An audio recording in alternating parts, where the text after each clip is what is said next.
एक घनाभ उसके आयाम 4x3x3 सेंटीमीटर आयाम 4x3 के विपरीत फलक पीले रंग से रंगे गए हैं।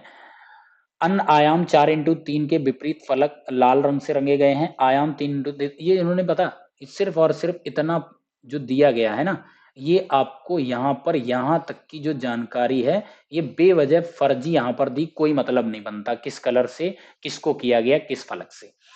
लास्ट में पूछा उस यहां से सही है कि एक घनाभ को 1-1 सेंटीमीटर भुजा वाले छोटे घनों में काट दिया जाता, तो ऐसे कितने छोटे घन होंगे जिनके 3 फलक कलर्ड होंगे।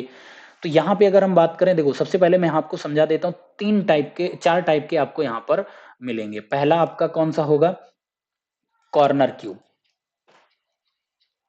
कॉर्नर क्यूब, ठीक है। कॉर्नर क्यूब कौन से होते हैं, जिनकी 3 साइड कलर्ड होती हैं, ठीक है, 3 साइड कलर्ड होंगी, ठीक है। फिर दूसरा आता है आपका मिडिल क्यूब। मिडिल क्यूब होती हैं जिनकी 2 साइड कलर्ड होती हैं। तीसरे होते हैं सेंटर क्यूब, ठीक है।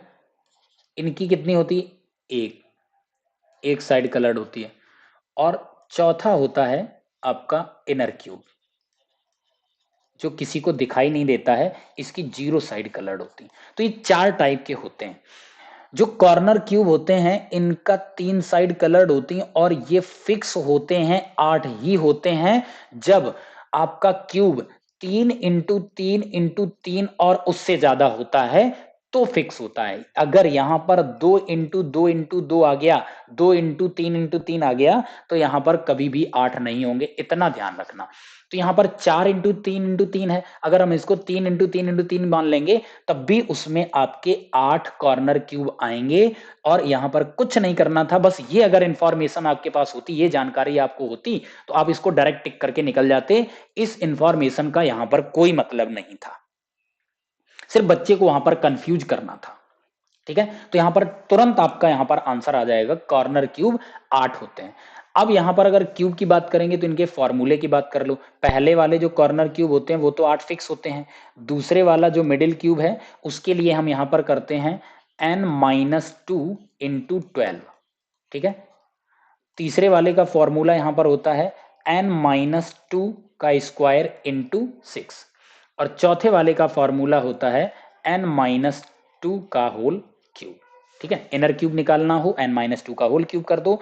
अब n का मतलब होता है number of cut, number of cut. अगर मान लो 3 सेंटीमीटर का 1-1 सेंटीमीटर के छोटे छोटे कट करोगे तो n की वैल्यू कितनी हो जाएगी, कितने कट लगेंगे यहाँ पर, 1-1 सेंटीमीटर के 2 कट यानी 3 कट लगाओगे, 3 पार्ट डिवाइड हो जाएगा, तो n की वैल्यू यहाँ पर हो जाएगी कितनी, 3।